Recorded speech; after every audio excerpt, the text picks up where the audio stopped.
A comienzos del siglo XX, el mundo contenía la respiración. En los mapas, las fronteras parecían trazadas con tinta indeleble, defendidas por monarquías que se creían eternas. Pero en el corazón del viejo mundo, un coloso de 600 años se enfrentaba a su hora más oscura. Una superpotencia que unía 3 continentes, guardiana de los lugares santos del Islam y heredera de los Césares de Roma, se tambaleaba. El Imperio Otomano estaba llegando a su fin. El fin del Imperio Otomano. Entre los años 1908 y 1913, este vasto dominio tuvo que hacer frente a una tormenta perfecta. Amenazas internas que desgarraban su tejido social y depredadores externos que acechaban sus fronteras. Las instituciones políticas del imperio, ancladas en tradiciones medievales y abrumadas por el peso de los siglos, quedaron sometidas a una tensión sin precedentes.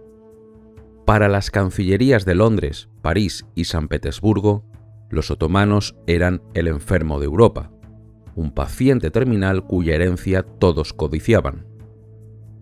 Pero dentro del imperio, una nueva generación se negaba a firmar el certificado de defunción. Reformistas, soldados y poetas se afanaron desesperadamente en lograr que el imperio cruzara los umbrales del siglo XX, aunque para ello tuvieran que arrastrarlo a través del fuego. Nuestra historia comienza con un acto de desesperación y euforia. El 23 de julio de 1908, en el Palacio de Yildiz, encaramado en una colina que domina el Bósforo, el sultán Abdülhamid II reunió a su gabinete de crisis. El monarca, un autócrata envejecido que había gobernado con mano de hierro durante 3 décadas, se enfrentaba a la mayor amenaza de su reinado. No eran ejércitos extranjeros lo que marchaba sobre la capital, sino sus propios soldados. En Macedonia, esa volátil región balcánica, el tercer ejército otomano se había sublevado. Bajo el liderazgo de oficiales idealistas conocidos como los jóvenes turcos, las tropas exigían lo imposible, el fin del absolutismo. Querían la restauración de la Constitución de 1876, un documento que el propio Abdülhamid había promulgado al subir al trono 30 años antes, solo para suspenderlo en cuanto se sintió seguro. El sultán, acorralado, no tuvo opción. Tras un día entero escuchando las tergiversaciones de sus aterrorizados ministros, Abdülhamid pronunció la sentencia de muerte de su autocracia. Nadaré a favor de la corriente. La Constitución fue restaurada. La noticia corrió por el telégrafo como un incendio forestal. El 24 de julio, las multitudes se congregaron en los espacios públicos de Estambul y en las plazas de todo el imperio. Fue un momento de embriaguez colectiva.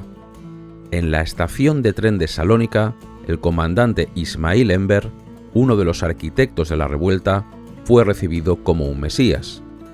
«Enver, eres el nuevo Napoleón», le gritaba la masa exultante.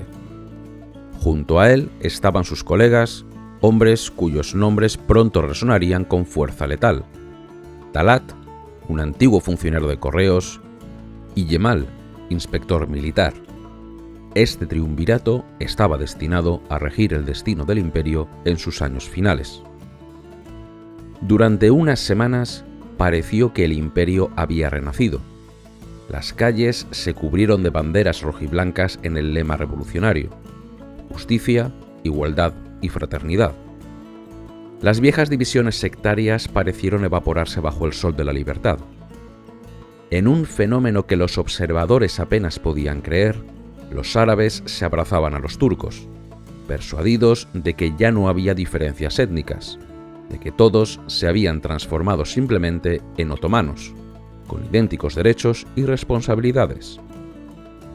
Los poetas árabes y turcos componían odas a la revolución. Escribían versos llenos de un optimismo que hoy, con la perspectiva de la historia, resultan dolorosos por su ingenuidad. Hoy gozamos de libertad gracias a ti. Salimos por la mañana y regresamos por la noche sin angustia ni preocupación. pues desaparecidos los espías no hay ya calumnias que temer. Pero la libertad tiene un precio, y la debilidad atrae a los lobos. La revolución de 1908 no trajo la paz, sino que expuso la vulnerabilidad del Estado otomano ante sus vecinos europeos. Creyeron que el camino democrático les ganaría el respeto de Europa. En cambio, sufrieron una gran humillación. Las potencias imperiales vieron en la transición política una oportunidad para el expolio. En octubre de 1908, apenas 3 meses después de la revolución, el mapa comenzó a desmoronarse. Bulgaria declaró su independencia completa. Al día siguiente, el Imperio austrohúngaro se anexionó Bosnia y Herzegovina. Creta proclamó su unión con Grecia. El sueño de unidad se fracturaba, y esto era solo el principio. En 1911, Italia, una nación joven ansiosa por construir su propio imperio colonial, puso sus ojos en las últimas posesiones otomanas en el norte de África, las provincias de lo que hoy es Libia. Roma lanzó una invasión a gran escala, asumiendo que el enfermo de Europa no podría ofrecer resistencia. El gobierno de Estambul, realista y cínico, estaba dispuesto a dar por perdido ese territorio lejano. Pero los jóvenes turcos, impulsados por su nacionalismo feroz, no podían aceptar la mutilación de la patria sin presentar batalla. Fue en los desiertos de Libia donde Enver Pasha forjó su leyenda, y quizás más importante, su ideología. Viajando de incógnito, organizó una resistencia de guerrillas que asombró al mundo.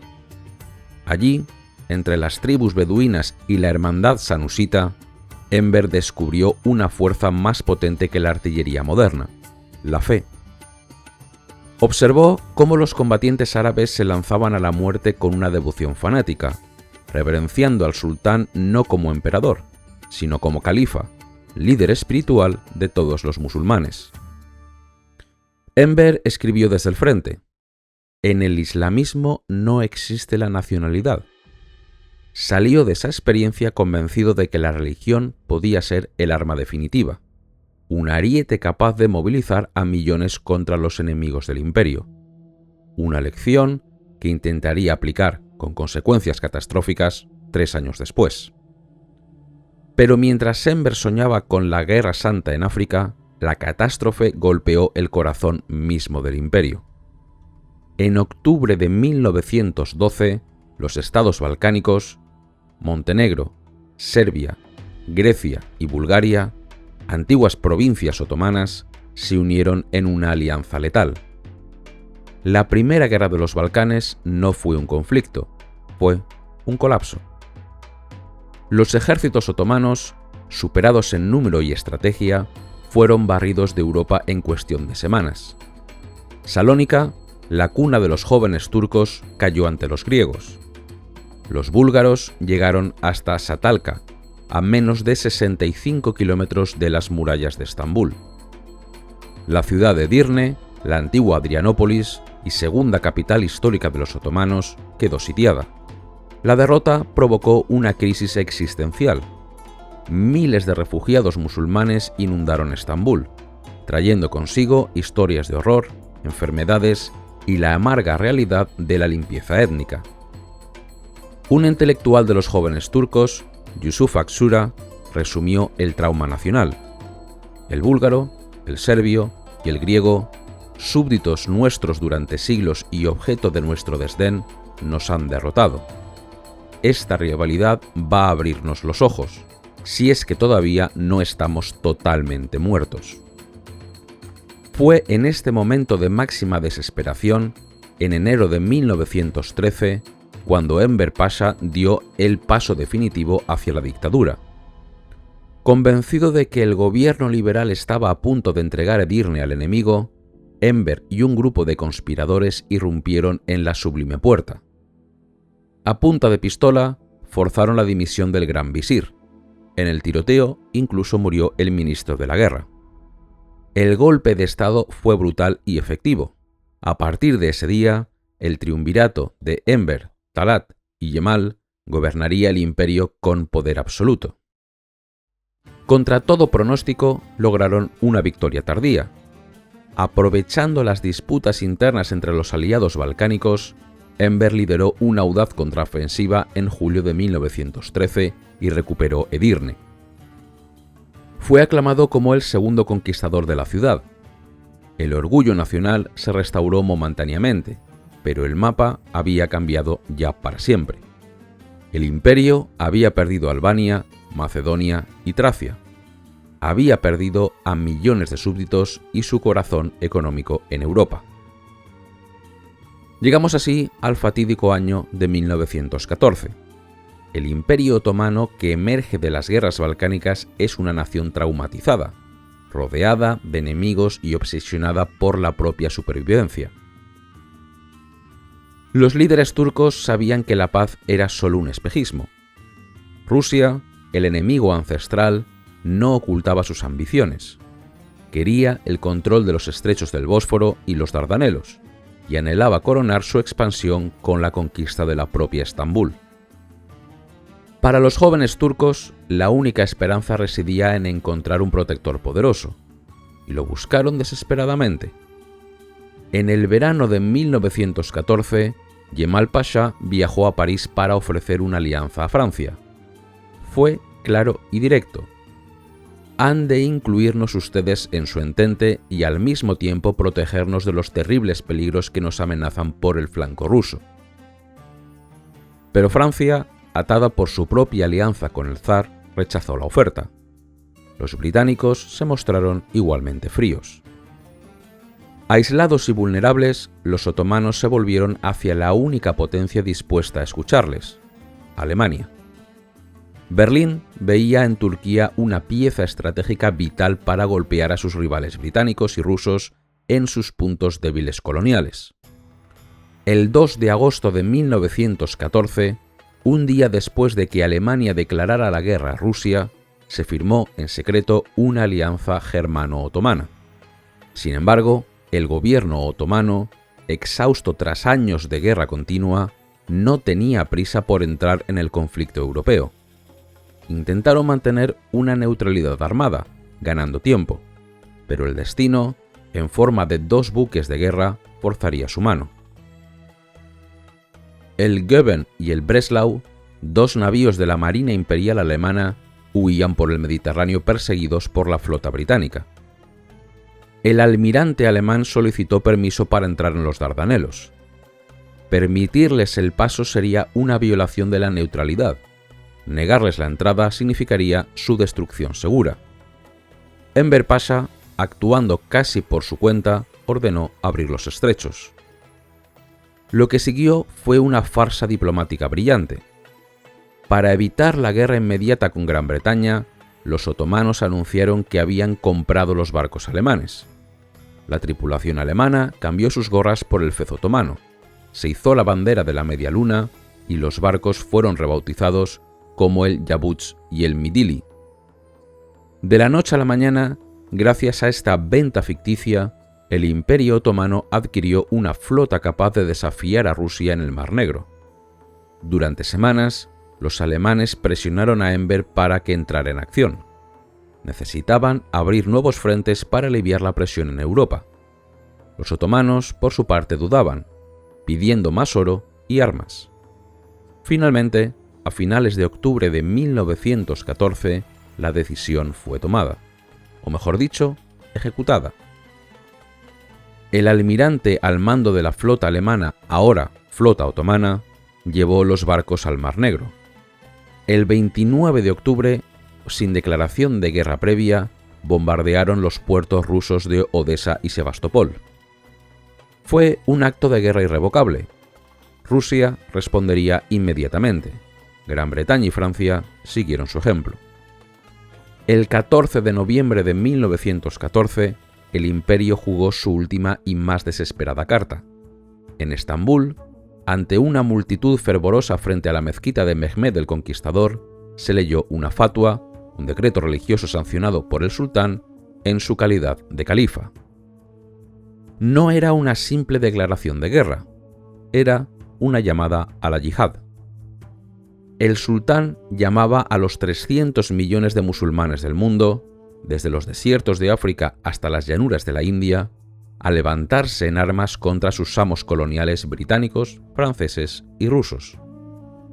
Era la culminación del sueño de Enver Pasha, utilizar el fervor religioso como un arma de destrucción masiva geopolítica. La movilización fue total. En cada aldea, pregoneros anunciaban la guerra.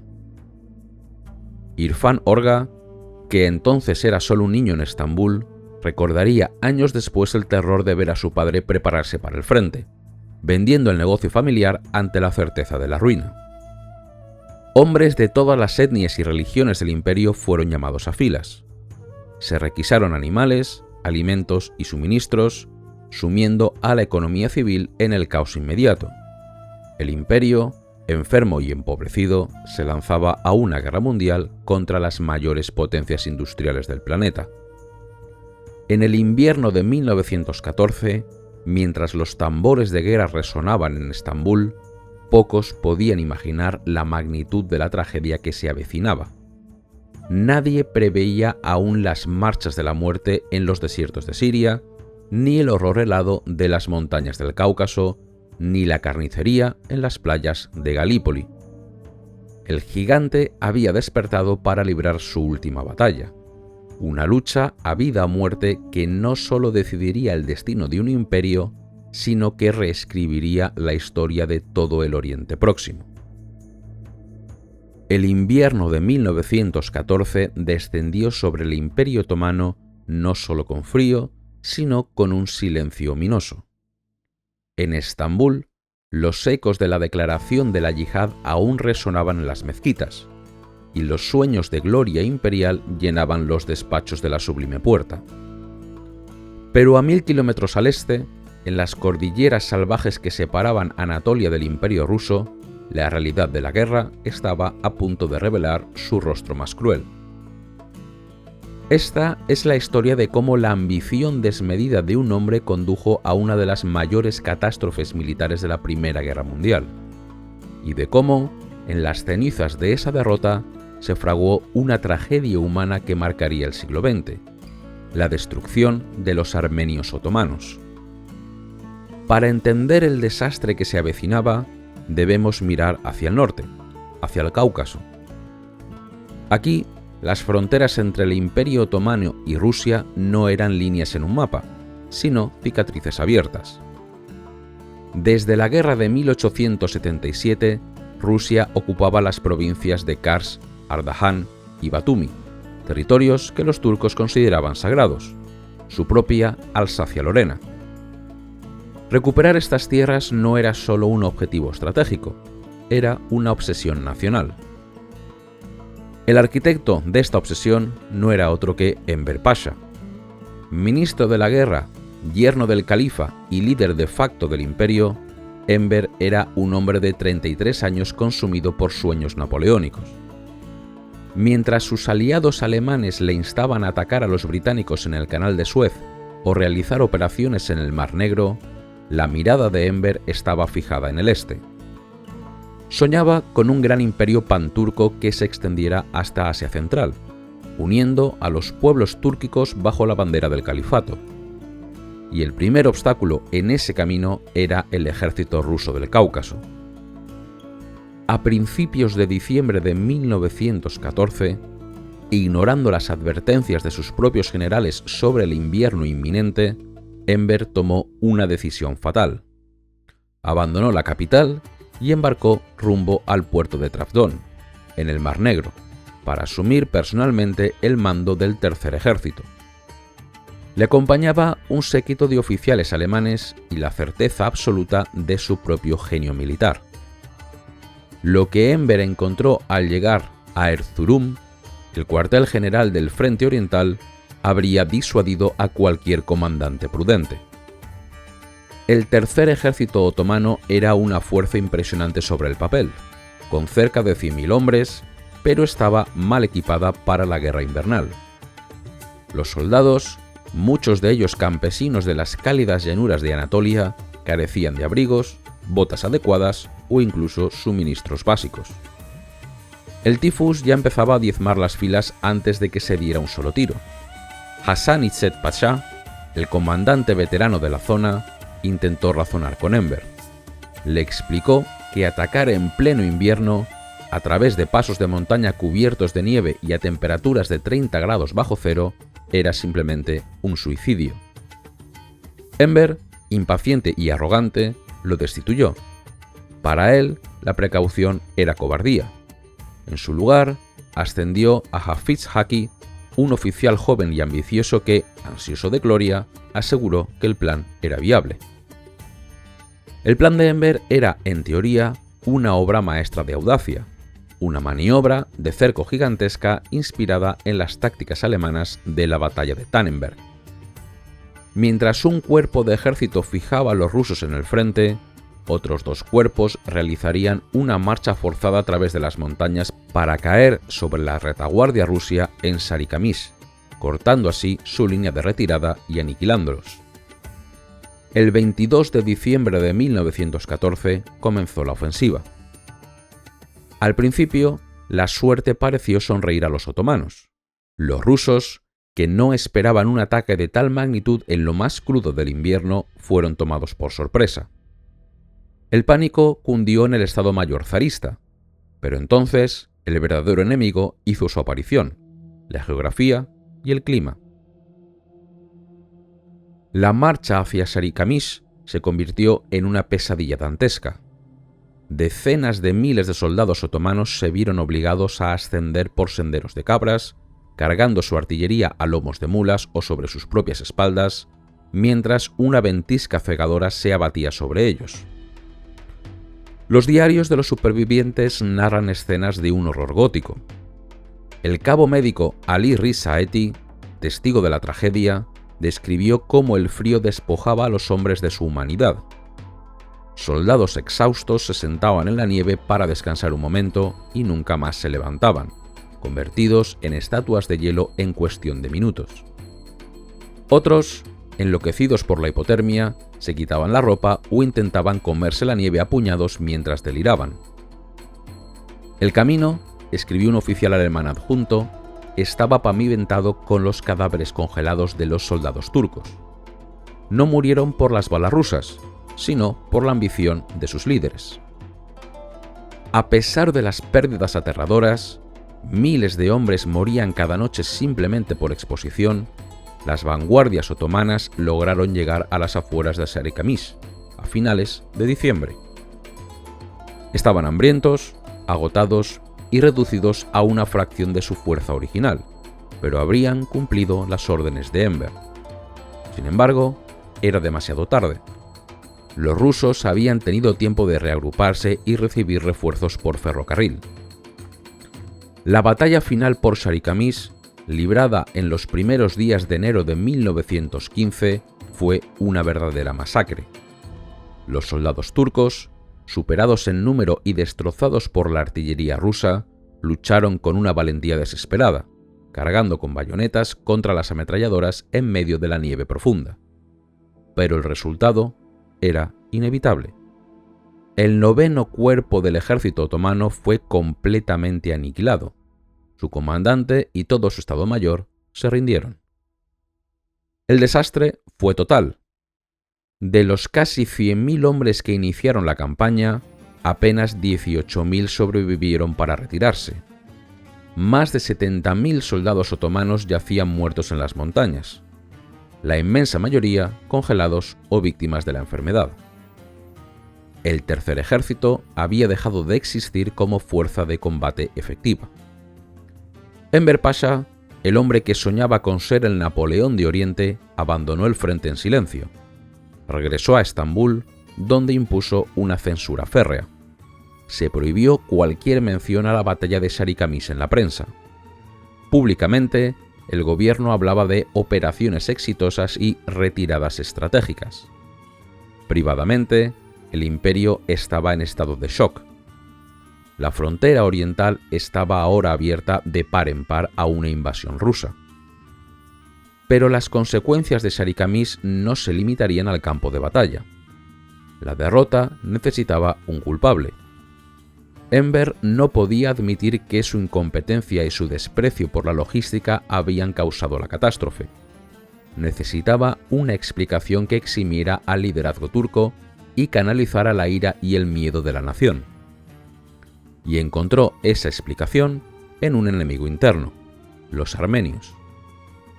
La cuestión armenia llevaba décadas envenenando la política alemana. Los armenios, una comunidad cristiana antigua y próspera centrada en las provincias orientales, habían buscado durante mucho tiempo reformas que garantizaran su seguridad y derechos civiles. Para los jóvenes turcos, imbuidos de un nacionalismo cada vez más xenófobo, estas demandas eran sospechosas. Veían a los armenios no como ciudadanos leales, sino como una quinta columna, aliados naturales de Rusia, el enemigo cristiano del norte. La guerra convirtió estas sospechas en una profecía autocumplida. Es cierto que, al estallar el conflicto, algunos nacionalistas armenios cruzaron la frontera para unirse a unidades de voluntarios en el ejército ruso, con la esperanza de que una victoria zarista condujera a la independencia de Armenia. Y es cierto que, durante la ofensiva rusa, algunos de estos voluntarios actuaron como guías y combatientes contra los turcos. Pero para Enver y el gobierno de Estambul, estas acciones individuales se convirtieron en la prueba de una traición colectiva. La derrota de Sarikamish se reescribió no como un fracaso militar, sino como el resultado de una puñalada por la espalda a Armenia. En febrero de 1915, el ambiente en el imperio cambió drásticamente. La paranoia se instaló en los niveles más altos del gobierno.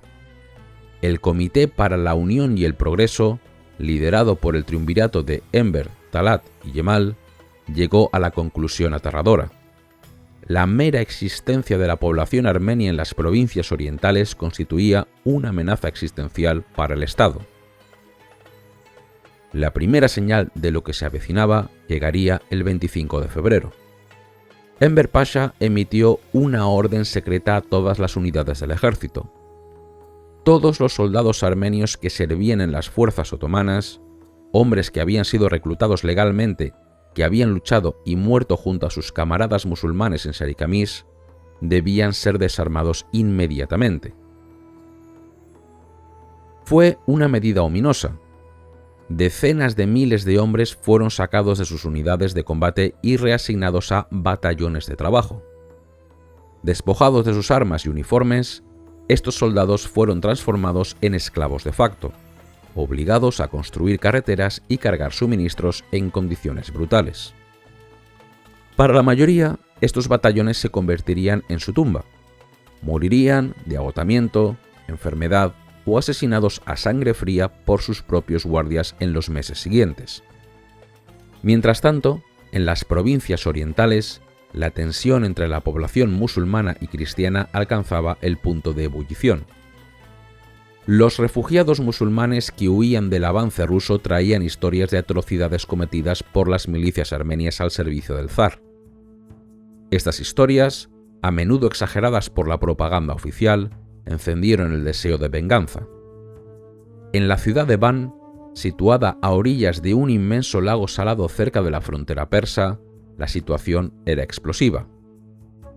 Van era el corazón histórico de la Armenia otomana, una ciudad donde los armenios constituían una parte significativa de la población y donde el movimiento nacionalista era fuerte. En la primavera de 1915, el nuevo gobernador de la provincia, Cevdet Bey, cuñado de Enver Pasha, llegó con una reputación de brutalidad y un mandato claro: aplastar cualquier signo de disidencia. Cevdet comenzó una campaña de terror en las aldeas circundantes, exigiendo la entrega de armas y reclutas, y desatando a las milicias kurdas contra la población civil. Las noticias de las matanzas en el campo llegaron a la ciudad de Van. Los líderes armenios locales, convencidos de que se enfrentaban a una aniquilación inminente, tomaron una decisión desesperada: resistir. El 20 de abril de 1945 estalló el levantamiento de Van. Los armenios se atrincheraron en el barrio antiguo y la ciudad jardín, levantando barricadas y organizando una defensa tenaz contra las fuerzas otomanas. Para el gobierno en Estambul, esto no fue visto como un acto de autodefensa provocado por la persecución, sino como la confirmación final de sus peores temores, una rebelión generalizada coordinada con el enemigo ruso. La resistencia de Van duró semanas. Fue un asedio brutal, con bombardeos de artillería otomana sobre los barrios residenciales y combates casa por casa. Rafael de Nogales, un mercenario venezolano que servía como oficial en el ejército otomano y fue testigo ocular del asedio, describió la ferocidad de la lucha. Vio cómo la ciudad se convertía en un matadero, donde el odio acumulado durante siglos estallaba sin control. Para el gobierno de los jóvenes turcos, Van fue el punto de no retorno. La caída temporal de la ciudad ante el avance ruso en mayo, facilitada por la resistencia armenia, desató el pánico en la capital. Talat Pasha, el ministro de Interior y cerebro político del régimen, decidió que había llegado el momento de una solución definitiva al problema armenio. Ya no se trataba de reprimir revueltas o asegurar la frontera. El objetivo era una reingeniería demográfica total en Anatolia. En la noche del 24 de abril de 1915, mientras los combates arreciaban en Van, la policía de Estambul puso en marcha una operación meticulosamente planificada. No fueron a por guerrilleros ni saboteadores, fueron a por la cabeza de la comunidad.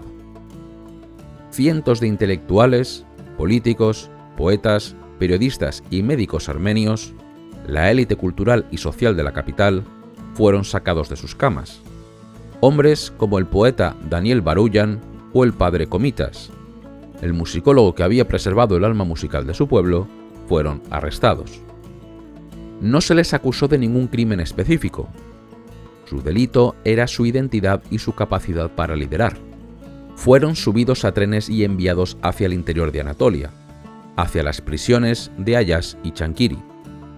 La mayoría de ellos nunca regresaría. Fueron los primeros mártires de una catástrofe que estaba a punto de engullir a toda una nación. El sacerdote Grigoris Balakian, uno de los arrestados esa noche, recordaría más tarde el viaje hacia la oscuridad. Describió la incredulidad de estos hombres cultos y leales, que se consideraban ciudadanos otomanos al verse tratados como enemigos del Estado.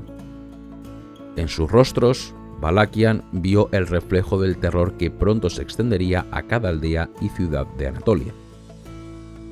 A finales de mayo de 1915, el gobierno promulgó la Ley de Deportación Temporal.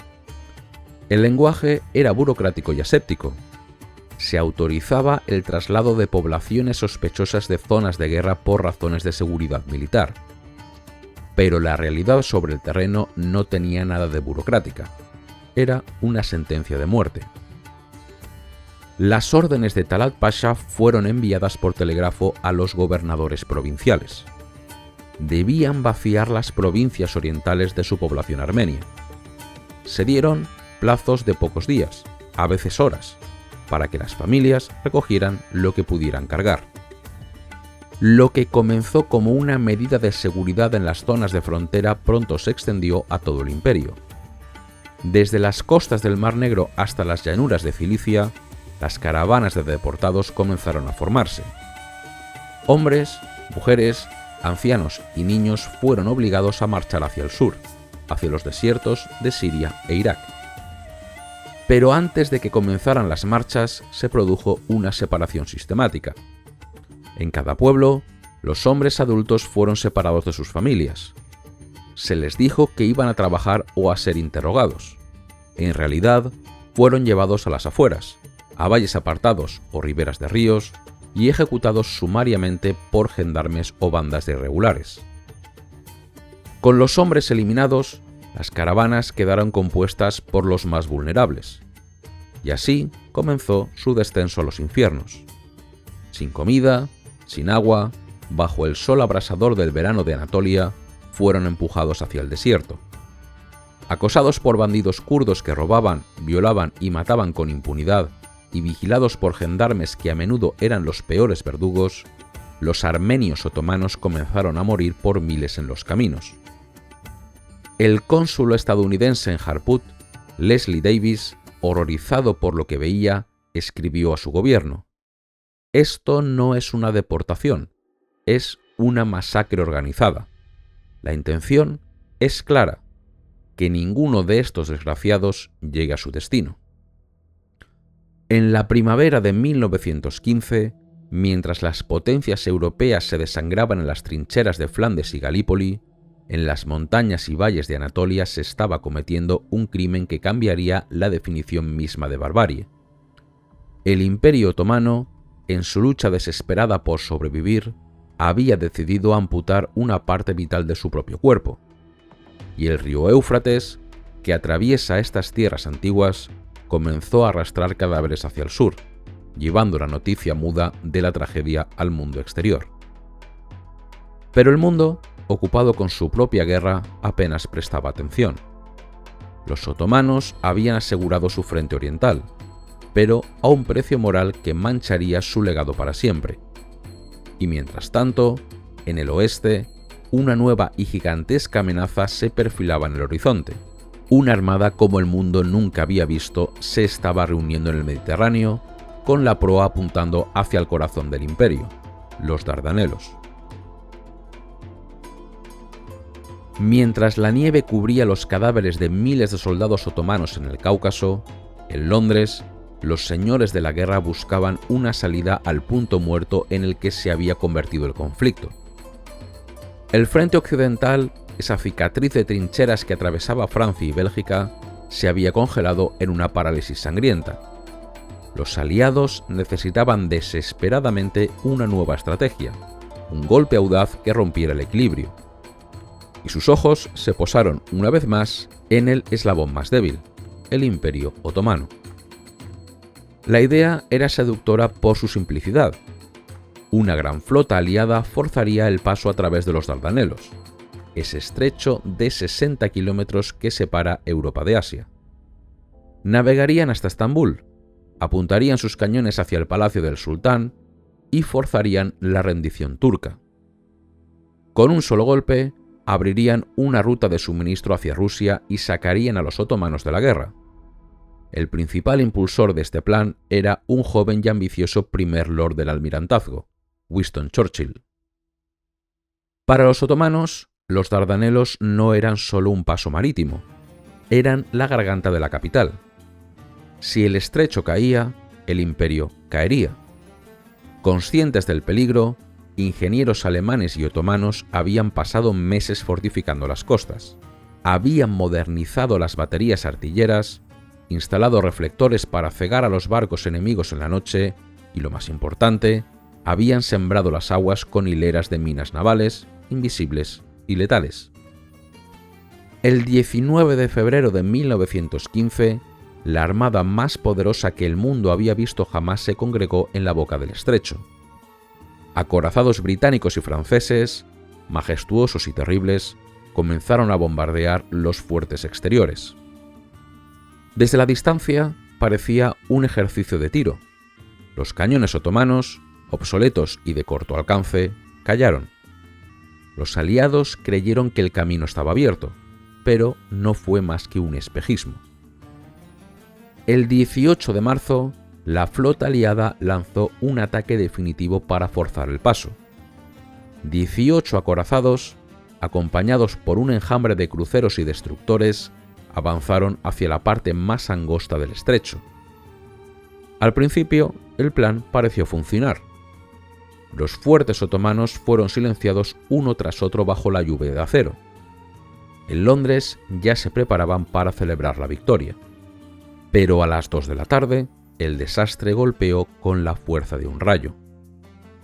El acorazado francés Bouvet, al maniobrar para retirarse, chocó con una mina no detectada en la bahía de Erencoy. La explosión fue catastrófica. El barco se escoró violentamente y, ante la mirada horrorizada de miles de marineros, volcó y se hundió en menos de 2 minutos. Sus hélices aún giraban en el aire mientras desaparecía bajo las aguas, llevándose consigo a más de 600 hombres. El pánico se apoderó de la flota. Poco después, el HMS Irresistible y el HMS Ocean sufrieron la misma suerte, destripados por las minas otomanas. El HMS Inflexible y el francés Galois resultaron gravemente dañados. En un solo día, la fuerza naval aliada había perdido un tercio de su potencia de combate.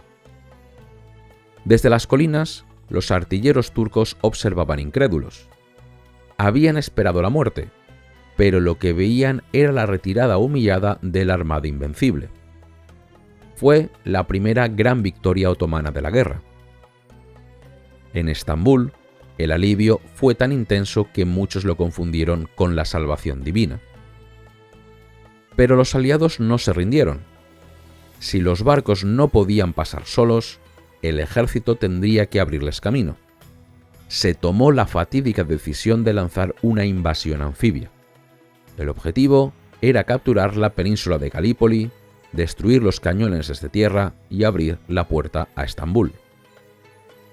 El 25 de abril de 1915, al amanecer, comenzó el desembarco. Sería una operación de una escala y complejidad nunca vistas. Tropas británicas, francesas y del Cuerpo de Ejército de Australia y Nueva Zelanda, los famosos ANZAC, se lanzaron hacia las playas otomanas. Esperaban poca resistencia, pero se equivocaron. En el extremo sur de la península, los británicos intentaron una estratagema sacada de la Ilíada. Lanzaron un viejo barco carbonero, el River Clyde, como un moderno caballo de Troya. La nave, cargada con 2.000 soldados, encalló deliberadamente en la playa. La idea era que las tropas salieran por compuertas cortadas en el casco y corrieran hacia la orilla a través de un puente de barcazas. Pero los turcos estaban esperando. En cuanto las primeras rampas bajaron, el infierno se desató.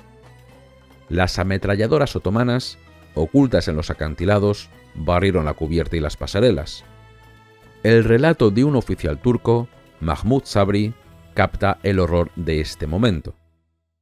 El mar siempre ha tenido aquí el mismo color, pero ahora las aguas se tiñen de rojo con la sangre de los invasores. La orilla aparece repleta de cadáveres enemigos, alineados o amontonados unos sobre otro. Los soldados británicos caían por centenares antes de tocar la arena. Los que lograban saltar al agua se ahogaban por el peso de su equipo o morían acribillados en el mar, que hervía por el impacto de las balas. De los primeros 1.000 hombres que intentaron salir del River Clyde, apenas un puñado llegó vivo a la protección de las dunas. Fue una carnicería industrial. Más al norte, en una playa equivocada rodeada de acantilados escarpados que pronto sería conocido como la Ensenada del Anzac, los australianos y neozelandeses desembarcaron en la oscuridad. Se encontraron frente a un terreno de pesadilla, crestas afiladas, barrancos profundos y matorrales densos. Y se encontraron frente a un hombre que cambiaría el curso de la historia, el teniente coronel Mustafa Kemal. Mustafa Kemal, comandante de la 19ª División Otomana, comprendió al instante que no se trataba de una finta, sino de una invasión total. Sin esperar órdenes, lanzó a sus hombres al contraataque para tomar las alturas de Shunukbair. Cuando sus soldados, quedándose sin munición, comenzaron a retroceder, Kemal les dio una orden que pasaría a la leyenda militar. No os ordeno atacar, os ordeno morir. En el tiempo que tardemos en morir, otras tropas y comandantes podrán venir a ocupar nuestro lugar. Y murieron. El 57 Regimiento de Infantería Otomano fue aniquilado casi por completo ese día, pero detuvo el avance de los Anzac.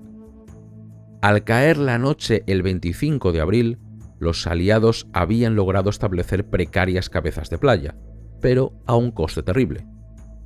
Y lo más importante, habían fallado en sus objetivos. Los otomanos seguían controlando las alturas. Lo que siguió no fue una campaña relámpago que Churchill había prometido, sino un estancamiento sangriento que rivalizaba con el frente occidental. Galípoli se convirtió en una guerra de trincheras, pero en condiciones aún más atroces. El verano trajo un nuevo enemigo, el calor. Bajo un sol abrasador, los cadáveres insepultos en la tierra de nadie se descomponían rápidamente, llenando el aire de un hedor dulzón y nauseabundo que impregnaba la ropa, la comida y el agua. Y con los muertos llegaron también las moscas. Nubes negras de millones de insectos que cubrían cada centímetro de piel expuesta, transmitiendo la disentería a un ritmo epidémico. Un soldado australiano describió la escena en su diario. Comemos con las moscas, bebemos con las moscas, dormimos con las moscas. Están en nuestros ojos, en nuestras bocas, en nuestras heridas. Vivimos en un matadero al aire libre. Hombres fuertes, capaces de cargar con mochilas de 30 kilos, se vieron reducidos a esqueletos temblorosos, vaciados por la enfermedad, incapaces incluso de caminar hasta las letrinas. La proximidad de las trincheras enemigas, a veces separadas por apenas 10 metros, creó una intimidad extraña y letal.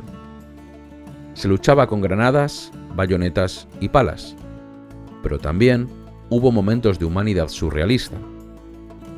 En los días de calma, los soldados turcos arrojaban uvas y tabaco a las trincheras aliadas. Los Sansak respondían lanzando latas de carne en conserva y mermelada. El 24 de mayo se produjo uno de los episodios más extraños de la campaña. Tras un ataque otomano masivo que dejó miles de muertos, el hedor de los cuerpos se volvió insoportable. Se acordó un armisticio de 9 horas para enterrar a los muertos. En el silencio sobrecogedor, enemigos que horas antes intentaban matarse salieron de sus agujeros. Turcos y australianos trabajaron hombro con hombro, intercambiaron cigarrillos y se mostraron fotos de sus familiares, mientras enterraban a sus camaradas en fosas comunes. Cuando el armisticio terminó, volvieron a sus trincheras y la matanza se reanudó. Durante 8 meses, los aliados se lanzaron una y otra vez contra las defensas otomanas. En agosto, intentaron un nuevo desembarco en la bahía de Subla para romper el punto muerto. Fue otro fracaso, marcado por la indecisión de los generales británicos y la tenacidad de los defensores turcos. La tierra de Galípoli se bebía la sangre de una generación. Para el otoño de 1915, la verdad era ineludible. La campaña había fracasado. Londres, enfrentándose a una crisis política y horrorizado por las listas de bajas, tomó la única decisión posible: la evacuación. Irónicamente, la retirada fue la única operación aliada en Galípoli que se desarrolló sin fallos. En diciembre, y bajo las narices de los otomanos, decenas de miles de soldados fueron evacuados en secreto durante la noche. Utilizaron rifles que se disparaban solos mediante mecanismos de agua para hacer creer a los turcos que las trincheras seguían ocupadas. Cuando las patrullas otomanas entraron finalmente en las trincheras enemigas el 9 de enero de 1916, las encontraron completamente vacías. Solo quedaban latas de comida, equipos rotos y las tumbas de miles de hombres que nunca volverían a casa. La victoria otomana en Galípoli fue total. Habían derrotado a una superpotencia mundial. Habían salvado su capital y asegurado la supervivencia del imperio, al menos por un tiempo. El precio había sido astronómico: cerca de 85.000 soldados otomanos muertos y más de 150.000 heridos o enfermos. Pero Galípoli fue más que una victoria militar. Fue el crisol donde se forjó la identidad de la futura Turquía. De las cenizas de la batalla emergió un héroe nacional, Mustafa Kemal, el hombre que no había permitido que la invasión pasara. Su nombre comenzaba a ser susurrado con reverencia no solo en Estambul, sino en todo el mundo musulmán. Sin embargo, la alegría en la capital fue breve. La guerra no había terminado. Mientras los cañones callaban en los Dardanelos, nuevas amenazas surgían en los desiertos del sur y en las montañas del este. Y en el interior de Anatolia, lejos de la mirada del mundo, la maquinaria de deportación y muerte contra los armenios seguía su curso implacable. El imperio había sobrevivido a la estocada en el corazón, pero se estaba desangrando por dentro. La victoria en Galípoli dio a los jóvenes turcos una peligrosa confianza. Creyeron que podían ganar, y esa creencia les llevaría a cometer nuevos errores y a prolongar una agonía que arrastraría a millones al abismo. A finales de 1915, el Imperio Otomano parecía haber logrado lo imposible. Contra todo pronóstico, había repelido a la armada más poderosa del mundo, los Dardanelos, y había contenido a los rusos en el Cáucaso. En Estambul, el ambiente era de un optimismo cauteloso. Pero la guerra es una hidra de muchas cabezas, y mientras los cañones callaban en Galípoli, un nuevo drama se estaba gestando en las llanuras de barro y polvo de Mesopotamia, en el actual Irak. Para los británicos, Mesopotamia era un premio estratégico vital. No solo protegía los campos petrolíferos de Persia, esenciales para la Marina Real, sino que ofrecía la posibilidad de una victoria de prestigio, la captura de Bagdad. Tras la humillación de los Dardanelos, Londres necesitaba desesperadamente una buena noticia para mantener la moral del imperio. El hombre encargado de entregar esa victoria era el general Charles Townshend. Al mando de la Sexta División del Ejército de la India, Townshend había avanzado río arriba por el Tigris con una facilidad engañosa. Había tomado Basra, Amara y Nasiriyah, derrotando a guarniciones otomanas desmoralizadas y mal equipadas. Embriagados por estos éxitos fáciles, los comandantes británicos cometieron el pecado capital de la guerra, la arrogancia. Ignorando las líneas de suministro estiradas hasta el límite y el terreno hostil, ordenaron a Townshend marchar sobre Bagdad, pero los otomanos, bajo el mando del veterano mariscal alemán Colmar von der Goltz y el comandante turco Nurettin Bey, les estaban esperando. En Cesifonte, a la sombra de un gigantesco arco sasánida en ruinas y a solo 30 kilómetros de Bagdad, la suerte británica se acabó. En noviembre de 1915, Townshend se estrelló contra unas defensas otomanas bien preparadas. Tras sufrir bajas catastróficas, casi la mitad de su fuerza de combate, el ejército invasor se vio obligado a una retirada penosa y humillante. Perseguidos por la caballería turca y acosados por tribus árabes hostiles, los británicos buscaron refugio en una pequeña ciudad situada en un meandro del río Tigris, Kut el Amara. Townshend decidió atrincherarse allí, convencido de que los refuerzos llegarían pronto. Fue un error fatal. El 7 de diciembre, las fuerzas otomanas cerraron el cerco.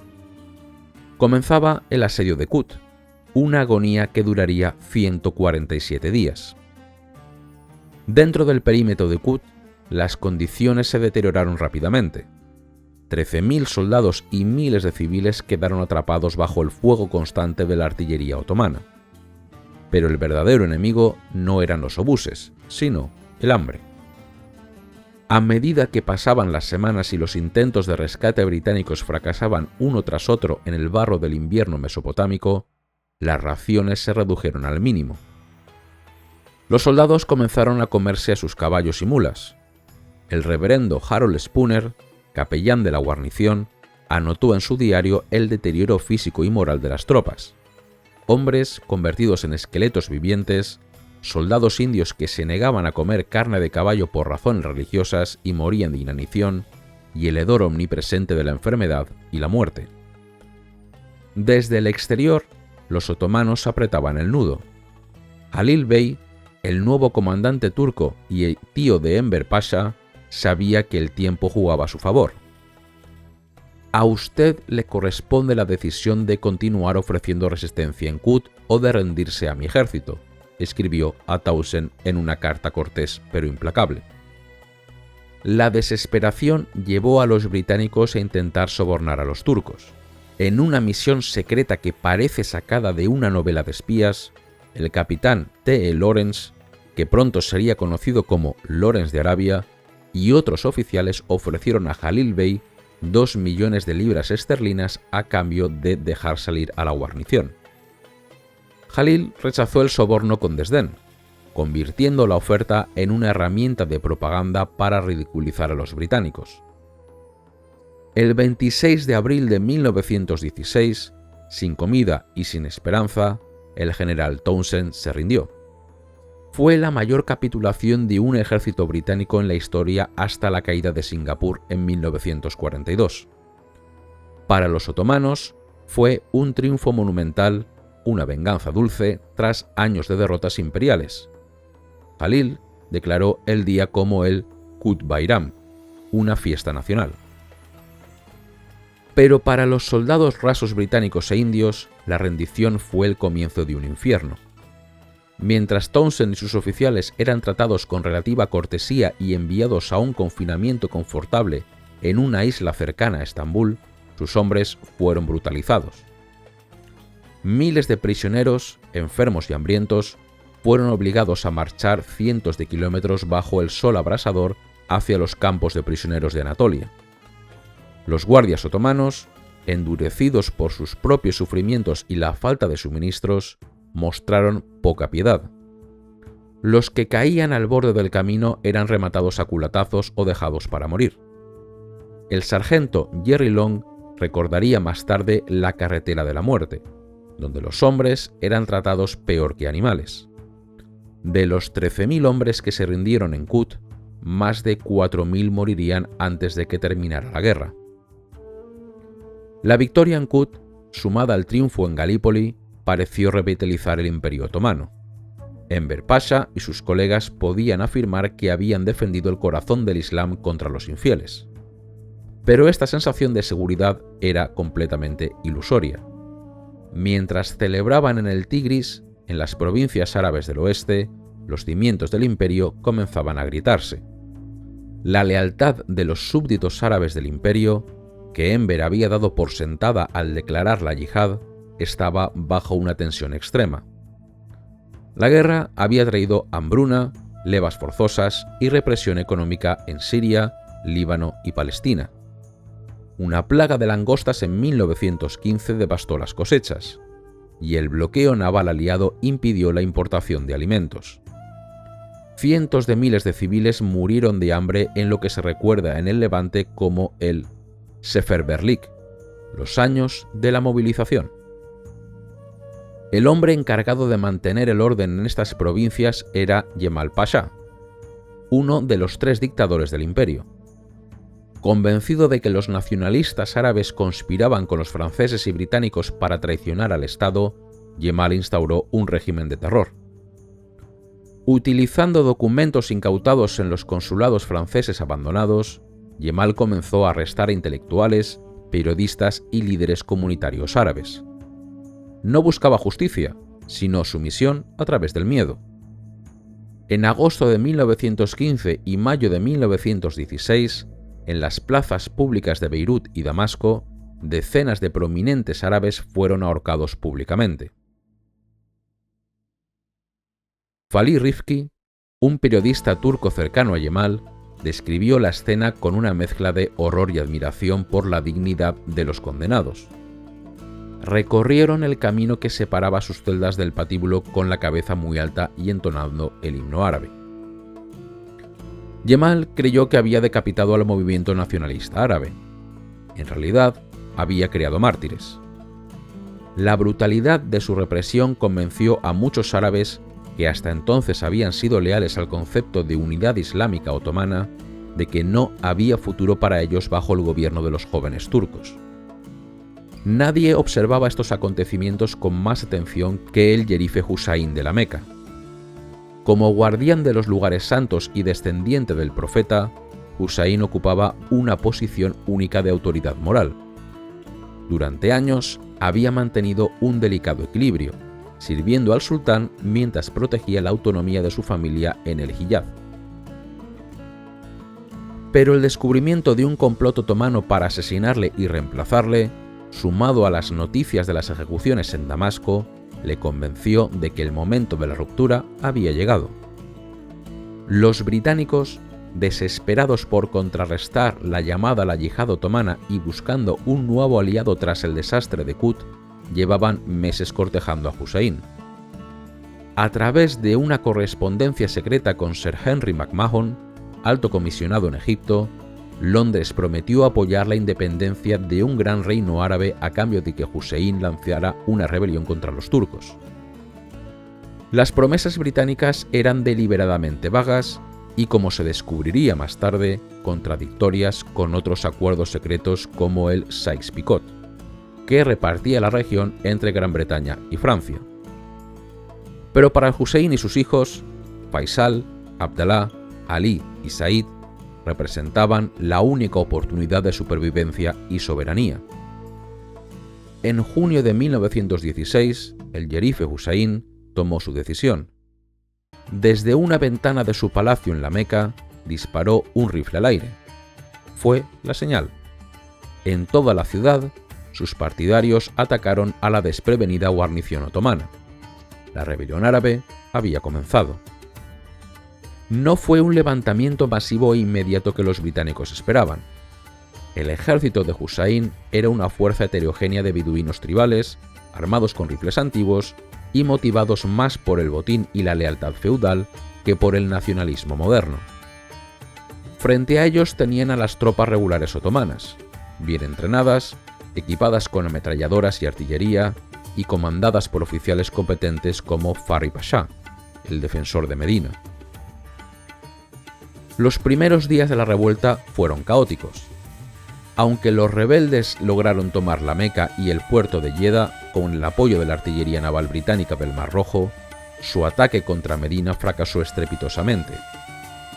Fari Pasha se atrincheró en la Ciudad Santa, jurando defender la tumba del profeta hasta la última bala. Con el control del ferrocarril de Hiyaz, que le permitía recibir suministros desde Damasco, Fari representaba una amenaza mortal para la rebelión.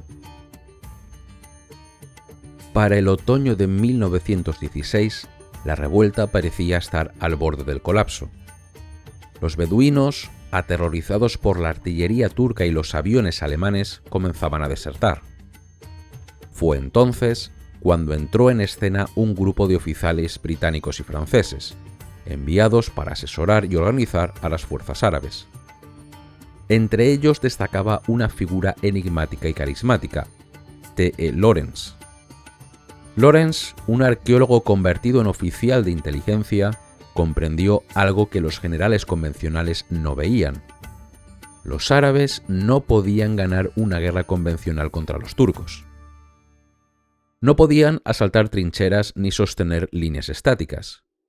Su fuerza residía en el desierto, en su movilidad y en su invisibilidad. En lugar de atacar Medina, Lawrence convenció a Emir Faisal, el hijo más capaz de Hussein y comandante de campo del ejército árabe, de que cambiara de estrategia. Nuestra táctica debe ser de punta y fuga, argumentó Lawrence. No empujéis al enemigo, sino golpeadlo donde no esté. El objetivo dejó de ser las ciudades y pasó a ser el cordón umbilical del ejército otomano, el ferrocarril del Hiyaz. Comenzó así una guerra de guerrillas épica. Pequeños grupos de árabes, montados en camello y armados con explosivos suministrados por los británicos, surgían del desierto para volar puentes, descarrilar trenes y cortar líneas de telégrafo, para desaparecer después en la inmensidad de las dunas antes de que los turcos pudieran reaccionar. Esta estrategia tuvo un efecto devastador.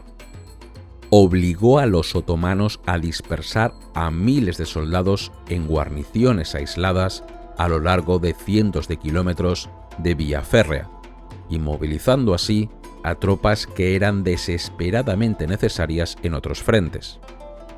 Medina se convirtió en una jaula dorada para Fari Pasha, una posición que podía defender pero desde la cual no podía proyectar poder. La rebelión también tuvo un impacto psicológico profundo. Por primera vez, el sultán califa no luchaba contra infieles cristianos, sino contra sus propios súbditos musulmanes, liderados por el descendiente del profeta. la narrativa de la yihad otomana quedó fatalmente herida. A medida que avanzaba 1916, la guerra en Oriente Próximo se transformó. Ya no era solo un conflicto de imperios europeos chocando por territorios. Se había convertido en una guerra civil islámica, una lucha por la identidad y el futuro de los pueblos de la región. En el norte, los rusos seguían presionando en Anatolia.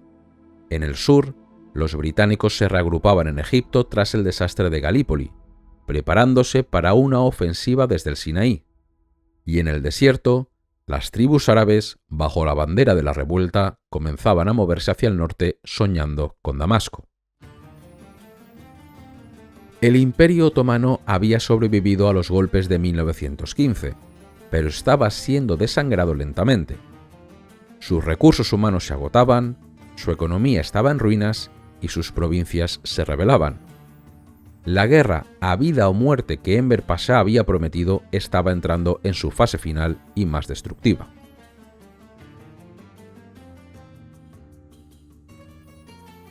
A principios de 1917, el Imperio Otomano era un edificio en llamas que se sostenía milagrosamente en pie. En el norte, el frente ruso se había estabilizado. En el oeste, la victoria de Galípoli había blindado la capital. Y en el sur, el asedio de Kut había humillado a los británicos en Mesopotamia. Pero estas victorias defensivas ocultaban una realidad devastadora. El imperio se estaba quedando sin hombres, sin recursos y sin tiempo. Mientras Enver Pasha seguía enviando divisiones al norte y a Europa para ayudar a sus aliados alemanes, en el sur, una amenaza mortal se arrastraba lentamente a través del desierto del Sinaí.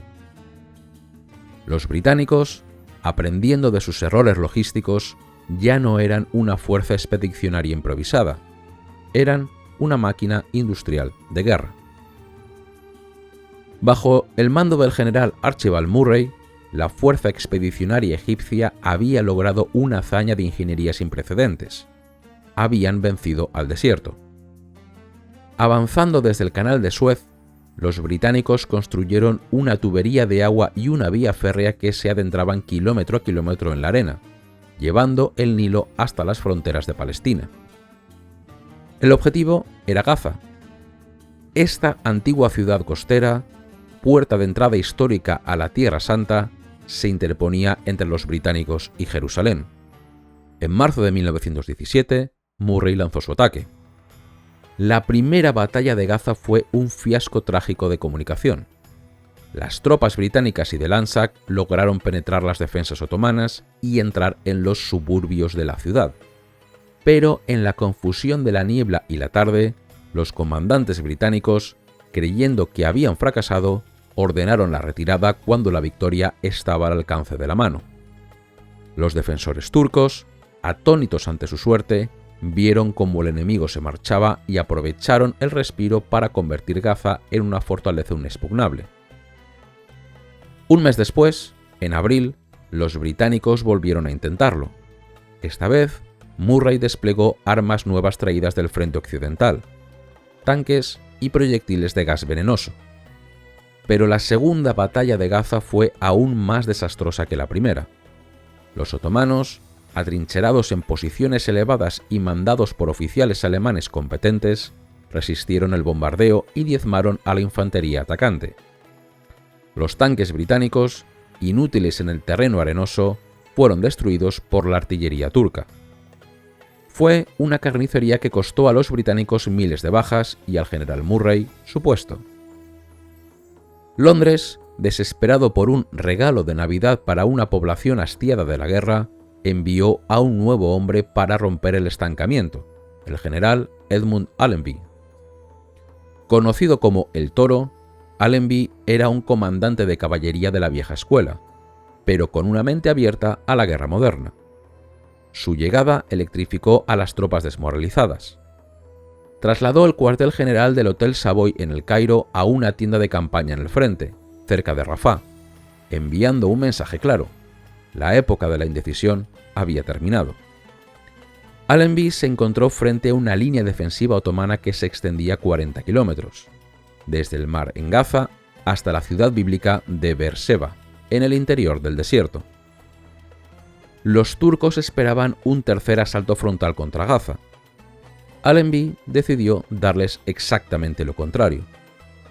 Utilizando una elaborada campaña de engaño, que incluyó la famosa estratagema del coronel Richard Maynard Hagen, quien se dejó perseguir por una patrulla turca para perder una mochila con planes de batalla falsos, los británicos convencieron al alto mando otomano de que el ataque principal sería nuevamente en la costa. Mientras tanto, Allenby movía secretamente el grueso de su fuerza de ataque, incluyendo el cuerpo montado del desierto, hacia el flanco oriental, hacia Beerseba. El 31 de octubre de 1917, al amanecer, se desató el infierno. Mientras la artillería británica bombardeaba Gaza para mantener la finta, 40.000 soldados aliados aparecieron de la nada frente a Beerseba. La ciudad tenía que ser tomada antes del anochecer. De lo contrario, la falta de agua condenaría a los caballos y a la ofensiva entera. La batalla se decidió en una de las últimas grandes cargas de la caballería de la historia. Al atardecer, con el sol cayendo y la ciudad aún en manos turcas, la Cuarta Brigada de Caballería Ligera Australiana recibió la orden de atacar. Sin sables, empuñando sus bayonetas como espadas, 800 jinetes galoparon a través de los 6 kilómetros de terreno abierto bajo el fuego de la artillería y las ametralladoras otomanas. Fue una locura que funcionó. La velocidad y la audacia del ataque paralizaron a los defensores turcos, que no ajustaron las miras de sus fusiles lo suficientemente rápido. Los australianos saltaron las trincheras y tomaron los pozos de agua intactos. Beerseba había caído. El flanco otomano estaba roto. El colapso de la línea Gaza-Beerseba fue el principio del fin para los otomanos en Palestina. El séptimo y el octavo ejércitos turcos, superados en número y maniobra, comenzaron una retirada penosa hacia el norte. Pero incluso en la derrota, el soldado otomano demostró su tenacidad, luchando en acciones de retaguardia que sangraban a los perseguidores británicos en cada colina y wadi de Judea. Sin embargo, la política internacional estaba a punto de complicar aún más el mapa. El 2 de noviembre de 1917, después de la carga de Beerseba, el gobierno británico emitió la Declaración Balfour, prometiendo el establecimiento de un hogar nacional para el pueblo judío en Palestina. Fue una promesa hecha sobre un territorio que aún no controlaba, y que contradecía las promesas de independencia hechas a los árabes. Se sembraban así las semillas de un conflicto que duraría 100 años. Para diciembre, las tropas de Allenby estaban a las puertas de Jerusalén. La ciudad santa, venerada por musulmanes, cristianos y judíos, no había cambiado de manos en 400 años. El general alemán Erich von Falkenhayn, comandante de las fuerzas otomanas, ordenó defender la ciudad hasta el último hombre. Pero los comandantes turcos locales, conscientes del daño irreparable que el combate urbano causaría a los lugares sagrados, optaron por salvar la ciudad. En la noche del 8 de diciembre, bajo la lluvia fría, el ejército otomano evacuó Jerusalén en silencio. A la mañana siguiente, el alcalde de la ciudad salió con una bandera blanca, una sábana rasgada de una cama de hospital, buscando a alguien a quien rendirse. En una escena que rozó la comedia, intentó entregar las llaves de la ciudad a un par de sargentos de cocina británicos que buscaban huevos para el desayuno, antes de encontrar finalmente a un oficial de rango. La entrada oficial de Allenby en Jerusalén, el 11 de diciembre de 1917, fue un acto de teatro político magistral. A diferencia del Kaiser Guillermo II, que había entrado a caballo 19 años antes, Allenby entró a pie por la puerta de Jaffa, como un peregrino humilde, sin banderas ni música marcial. Fue, como había pedido el primer ministro Lloyd George, el regalo de Navidad perfecto para el Imperio Británico. Para los otomanos, la pérdida de Jerusalén, tras la pérdida de la Meca y Bagdad, fue un golpe psicológico devastador. La yihad había fracasado. Los lugares santos del Islam caían uno tras otro. Pero mientras el imperio se desmoronaba en el sur, un milagro inesperado ocurrió en el norte. En 1917, la Revolución rusa sacó al enemigo más peligroso de los otomanos de la guerra. El frente del Cáucaso, que había sido una pesadilla de hielo y muerte desde Sarikamish, de repente quedó en silencio. Con la firma del Tratado de Brest-Litovsk en marzo de 1918, los bolcheviques no solo se retiraron, sino que devolvieron a los otomanos las provincias perdidas 40 años antes: Kars, Ardahan y Batumi. Fue un momento de delirio estratégico para Enver Pasha. Ciego ante la realidad de que sus ejércitos en Palestina y Mesopotamia se estaban desintegrando por falta de hombres y suministros, Enver decidió lanzar una nueva ofensiva en el Cáucaso. Soñaba con llegar hasta Bakú y sus campos petrolíferos, e incluso avanzar hacia Asia Central. En lugar de enviar refuerzos para defender Damasco, envió a sus mejores tropas a perseguir fantasmas imperiales en el este. Fue un error que sellaría el destino del imperio. En Palestina, la pausa invernal terminó en septiembre de 1918. Allenby había pasado meses preparando el golpe final. Frente a él, el grupo de ejércitos Yildirim, el Rayo, era una sombra de lo que fue. Sus soldados, mal alimentados, vestidos con harapos y diezmados por la deserción y la enfermedad, se aferraban a una línea defensiva al norte de Jaffa. Liman von Sanders, el comandante alemán, sabía que no podría resistir un ataque masivo. La batalla de Megiddo, iniciada el 19 de septiembre de 1918, no fue una batalla, fue una ejecución. Allenby coordinó infantería, caballería y fuerza aérea en una blitzkrieg moderna. Mientras la infantería rompía el frente costero, la caballería se lanzaba por la brecha para rodear a los enemigos turcos. Al mismo tiempo, la aviación británica bombardeaba sin piedad las columnas en retirada atrapadas en los desfiladeros. El séptimo y el octavo ejército otomanos dejaron de existir. En cuestión de días, decenas de miles de prisioneros cayeron en manos británicas.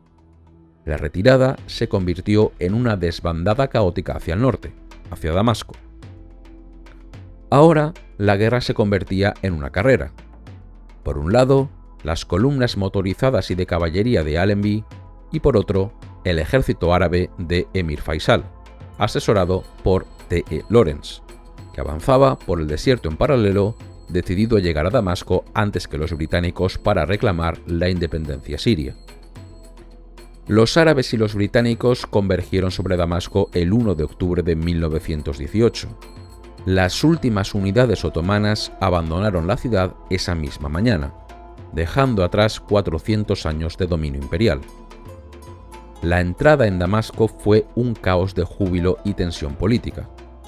Mientras las multitudes aclamaban a Faisal como libertador, los oficiales británicos y franceses ya maniobraban para implementar los acuerdos secretos que dividirían la región entre ellos. La bandería hashemita ondeaba en el ayuntamiento, pero el poder real residía en las bayonetas de Allenby. La caída de Damasco, seguida rápidamente por la de Homs y Alepo, marcó el fin efectivo del Imperio Otomano. En Estambul, el gobierno de los jóvenes turcos, los hombres que habían llevado el imperio a la guerra, dimitió. Talat, Enver y Cemal huyeron en la noche a bordo de un submarino alemán, escapando así de la justicia de su propio pueblo y de los aliados, dejando atrás un país en ruinas.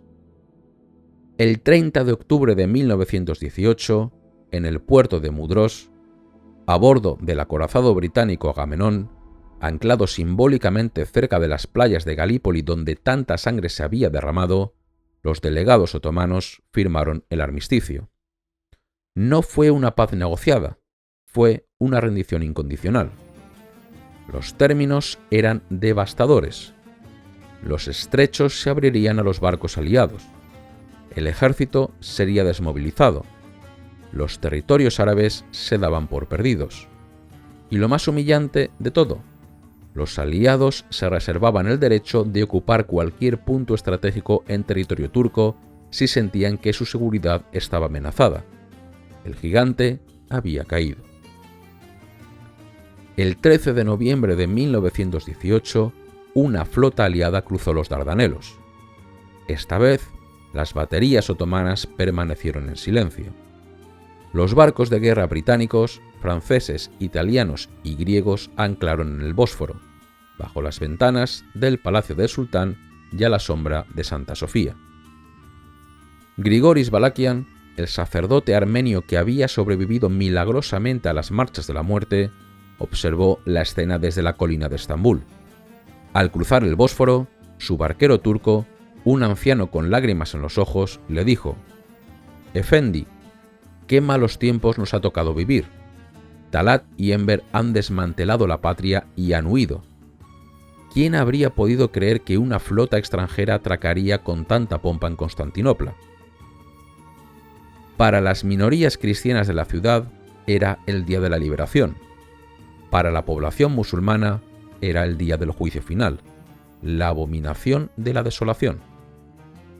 El Imperio Otomano, la espada del Islam durante 6 siglos, había dejado de existir. Pero de sus cenizas no surgiría la paz, sino nuevas fronteras trazadas con reglas en salones europeos, nuevos nacionalismos feroces y un ciclo de violencia en Oriente Próximo que, 100 años después, aún no ha terminado. El 13 de noviembre de 1918, una sombra alargada cayó sobre las aguas del Bósforo. Una flotilla aliada, compuesta por 61 buques de guerra, cruzó los Dardanelos, donde 3 años antes habían muerto tantos hombres para detenerlos, y ancló frente a los palacios de Estambul. Los cañones de los acorazados británicos, franceses, italianos y griegos apuntaban ahora directamente al corazón de la capital otomana. Para las minorías cristianas de la ciudad fue un momento de liberación y éxtasis, pero para la población musulmana fue el día del juicio final. Los miembros del triunvirato de los jóvenes turcos, Talat, Enver y Cemal, embarcaron en secreto en un torpedero alemán y escaparon a Odesa, y de allí a Berlín. Dejaban atrás un imperio en ruinas, una nación derrotada y un pueblo que ahora debía pagar por sus crímenes.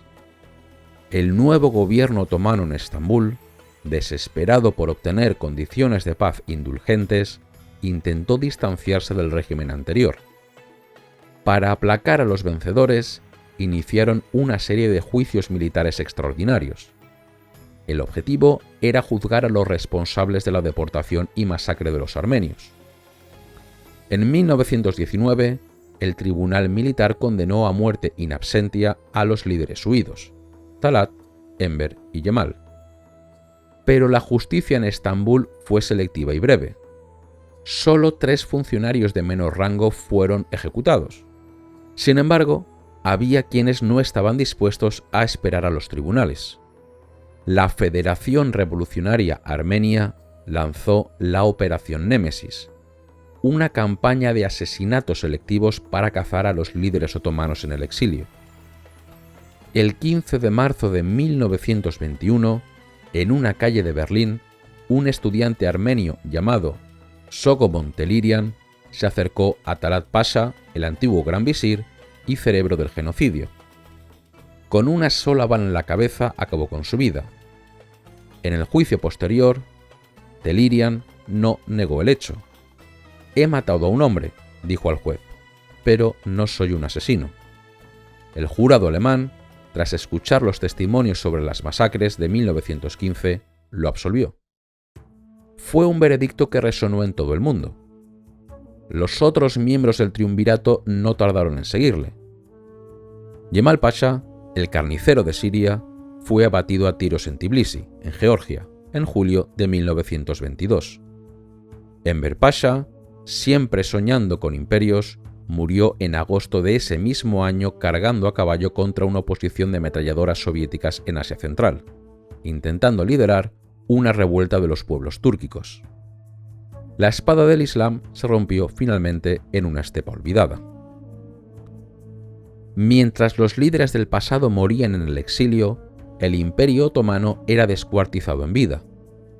En la Conferencia de Paz de París, las potencias vencedoras, olvidando sus promesas de autodeterminación, redibujaron el mapa de Oriente Próximo con la arrogancia de los conquistadores. El Tratado de Sèvres, firmado en agosto de 1920, fue la sentencia de muerte del imperio. Fue un documento de una dureza humillante. No solo despojaba a los turcos de todas sus provincias árabes, sino que dividía la propia Anatolia, el hogar ancestral de los turcos. Grecia recibía la ciudad de Esmirna y gran parte del oeste de Anatolia. Italia se quedaba con el sur. Se prometía un estado independiente para los armenios en el este y autonomía para los kurdos en el sureste. Los estrechos internacionales quedaban bajo el control aliado. Al sultán se le dejaba un pequeño estado títere en el norte, bajo la sombra de las armas británicas. Pero los aliados cometieron un error de cálculo fatal. Subestimaron la voluntad de resistencia del pueblo turco. En las montañas de Anatolia, lejos de los palacios corruptos de Estambul, se estaba gestando una nueva fuerza. Su líder era el héroe de Galípoli, Mustafa Kemal. Rechazando el Tratado de Sèvres como una sentencia de muerte, Kemal organizó un movimiento de resistencia nacional. Denunció al gobierno del sultán como traidor y estableció una nueva capital en la polvorienta ciudad de Ankara. Lo que siguió fue la Guerra de Independencia turca, un conflicto brutal en el que los nacionalistas de Kemal lucharon contra griegos, armenios, franceses y británicos. Contra todo pronóstico, los nacionalistas ganaron. Expulsaron a los griegos de Esmirna en 1922. Detuvieron a los franceses en el sur y obligaron a los británicos a negociar. El Tratado de Lausana de 1923 reconoció las fronteras de la Turquía moderna. El 29 de octubre de 1923 se proclamó la República. El Imperio Otomano había dejado de existir oficialmente. El último sultán partió al exilio y con él se desvaneció el califato, una institución que había liderado el mundo suní durante siglos. Mientras Turquía renacía como un Estado-nación laico y moderno, en el sur, las provincias árabes despertaban a una amarga realidad. La gran revuelta árabe, alimentada por las promesas británicas de independencia, había sido una herramienta útil para ganar la guerra, pero un estorbo para ganar la paz. El Jerife Hussein y sus hijos descubrieron que sus aliados les habían traicionado.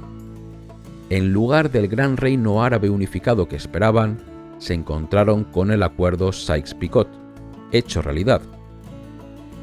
Francia tomó el control de Siria y Líbano, expulsando al rey Faisal de Damasco en 1920 tras una breve y desesperada resistencia. Gran Bretaña se quedó con Irak, Palestina y Transjordania. Para apaciguar a sus antiguos aliados, los británicos improvisaron tronos de consolación. A Faisal, expulsado de Siria, lo coronaron rey de Irak. A su hermano Abdalá le dieron un pedazo de desierto que llamaron Transjordania. Pero el sueño de la unidad árabe había muerto. El destino del propio Jerife Hussein fue el más trágico. El hombre que había disparado el primer tiro de la rebelión se negó a ratificar los tratados que dividían sus tierras y reconocían la Declaración Balfour en Palestina. Abandonado por los británicos, quedó indefenso ante sus rivales en la península arábiga.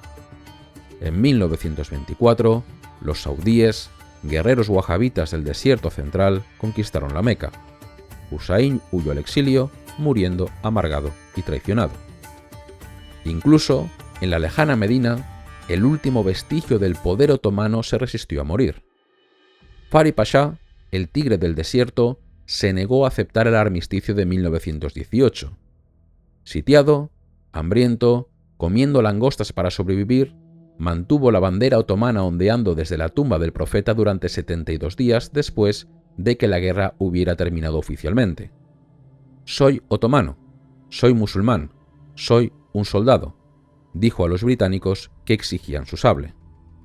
Solo la traición de sus propios oficiales, agotados por el asedio, puso fin a la última resistencia imperial en enero de 1919. La caída del Imperio Otomano no fue simplemente el fin de un estado.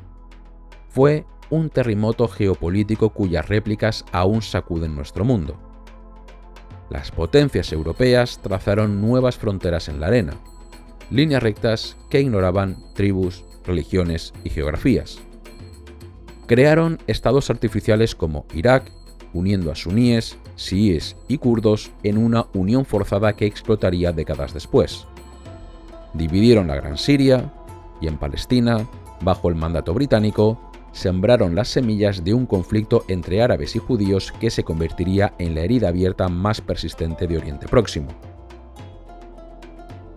Desde las guerras civiles en Líbano e Irak hasta la tragedia interminable en Tierra Santa, gran parte de la violencia del siglo XX y XXI en la región tiene sus raíces en las decisiones tomadas apresuradamente en Londres y París entre 1918 y 1922. Hoy, 100 años después, cuando miramos hacia Oriente Próximo, no vemos el orden que prometieron los vencedores, sino el caos de un vacío de poder que nunca se llenó realmente. El Imperio Otomano, con todos sus defectos, había mantenido unida a una región de inmensa diversidad durante 6 siglos. Su colapso no trajo la libertad prometida, sino una era de imperialismo, dictaduras y guerras sectarias. En los cementerios de Galípoli, en las fosas comunes del desierto sirio y en las fronteras militarizadas de hoy, resuena todavía el eco de aquella última gran guerra. El gigante cayó, pero el estruendo de su caída sigue ensordeciendo al mundo.